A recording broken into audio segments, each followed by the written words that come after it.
Assalamu alaikum students. I am your computer teacher and today we will discuss functions of operating system. इससे पहले हम एक function discuss कर चुके हैं और इंट्रोडक्शन डिस्कस कर चुके हैं ऑपरेटिंग सिस्टम का. So first of all we will discuss memory management. It controls and manages the operations of memory during operations of computer.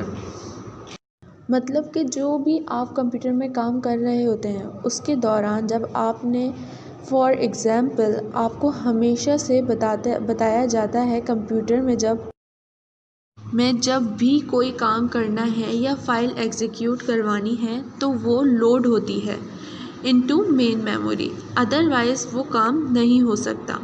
तो फॉर एग्ज़ाम्पल आपके सिस्टम में एक मूवी पड़ी हुई है या कोई साउंड कलेक्शन है, आपने उस मूवी को देखना है तो आप उस पर क्लिक करेंगे तो वो लोड होगी और वो लोड कहाँ होगी? मेन मेमोरी में. क्लियर? अगर मेन मेमोरी में जगह है या नहीं, ये भी काम ऑपरेटिंग सिस्टम करता है. It allocates space to programs that are loaded in memory. It keeps track of freed and occupied memory. Means supply करता है, मतलब आपकी हार्ड डिस्क से उठा के आपकी मेमोरी के अंदर लोड करता है. यूज़र प्रोग्राम एरिया से स्पेस को मूव करवा देता है और इसके अलावा इसको पता होता है कि मेमोरी में कितनी जगह है, फुल है या नहीं है, और काफ़ी जगह है वो फ्री पड़ी हुई है या नहीं है. ये सब कुछ जो है वर्क करता है, ये सब मेमोरी मैनेजमेंट के अंदर आता है. Now come to file management. It manages files and folders on storage devices such as hard disk, USB, flash drives and DVD. It allows computer use to perform operations such as creating, copying, deleting, moving and renaming. File क्या होती है?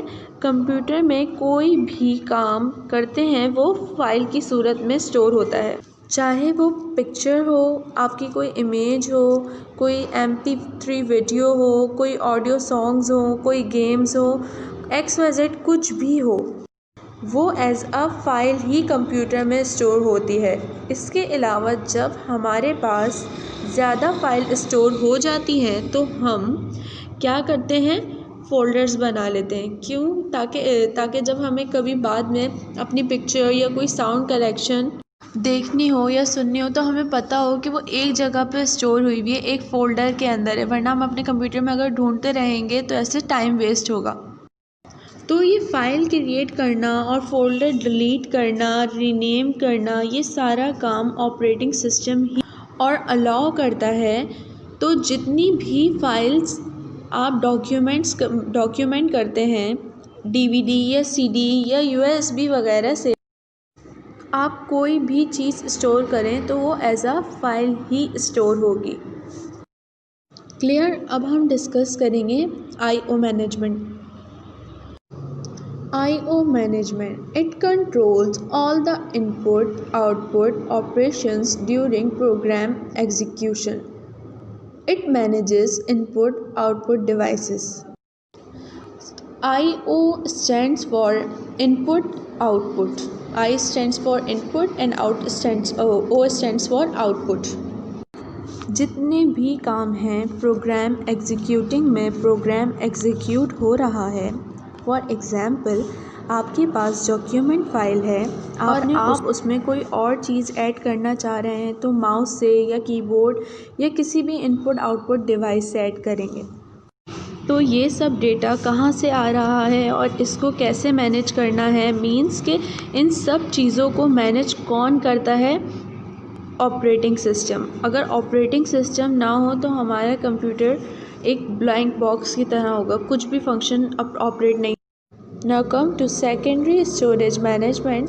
It manages the free space and storage allocation of used programs and data on secondary storage device.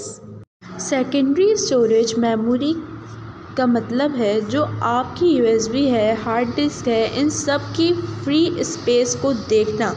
इसकी storage को देखना, allocation को देखना, कितनी चीज़ें डाउनलोड हैं, कितना स्पेस रह गया है, कितना स्पेस ऑक्यूपाइज कर रही है कौन सी चीज़, या कितनी स्पेस है, ये सारी चीज़ें मैनेज करना, इन सब चीज़ों को देखना, ये किसका काम है? सेकेंडरी स्टोरेज मेमोरी का। और ये सब कुछ किसके अंडर में आता है? ऑपरेटिंग सिस्टम के। Now come to topic network management. It monitors and manage the resources of network. It allows to create users group and assigns privileges to them. It shares network resources. जब हम लोग client और server की बात कर रहे होते हैं तो जो नेटवर्क होता है वो सर्वर होता है, बाकी जितने भी यूज़र्स होते हैं वो सब क्लाइंट होते हैं। क्लाइंट को मॉनिटर करना, उसको मैनेज करना, पूरे नेटवर्क को मैनेज करना, उसकी रिसोर्सेज को, तो ये काम भी ऑपरेटिंग सिस्टम का होता है। उसके अलावा ग्रुप्स बनाना या कोई भी प्रिविलेजेस, ये काम भी ऑपरेटिंग सिस्टम के थ्रू होता है। इसके अलावा इसके रिसोर्सेज को शेयर करवाना है या नहीं, वो सब ऑपरेटिंग सिस्टम ही मैनेज करता है। इसके बाद हम डिस्कस करेंगे प्रोटेक्शन सिस्टम। प्रोटेक्शन सिस्टम क्या है? It ensures that computer is used according to privileges given to user by system administrators. It creates account for users. आप सब जानते हैं कि सम टाइम हम क्या करते हैं, अपने लैपटॉप्स, कंप्यूटर या अपने मोबाइल्स को अनऑथराइज पर्सन से बचाने के लिए पासवर्ड लगा देते हैं। ठीक है, ये कोई भी ऐसी प्राइवेसी लगा देते हैं कि कोई भी अनऑथराइज पर्सन हमारा मोबाइल या हमारा लैपटॉप, कंप्यूटर यूज़ ना कर सके। तो ये फंक्शन भी हमारा ऑपरेटिंग सिस्टम की वजह से ही होता है। Now come to topic command interpreter. It provides the interference between user and computer system. It reads and executes the text-based command entered through keyboard and access. Sometime कुछ ऐसे यूज़र्स होते हैं जो DOS एनवायरनमेंट में काम कर रहे होते हैं, उनको टेक्स्ट बेस्ड वर्क करना होता है, लिखना ज़्यादा इजी लगता है। तो क्लिक कमांड करके तो वहाँ पर भी जाके अपनी कमांड्स देख सकते हैं और अपना काम करवा सकते हैं। तो उनके लिए ऑपरेटिंग सिस्टम ये फैसिलिटी प्रोवाइड करता है कि वो उनकी जो भी टेक्स्ट बेस्ड कमांड होती है उसको रिकॉर्ड भी करता है और एग्जीक्यूट भी करता है। तो यहाँ हमारा टॉपिक ख़त्म होता है फंक्शंस ऑफ ऑपरेटिंग सिस्टम का।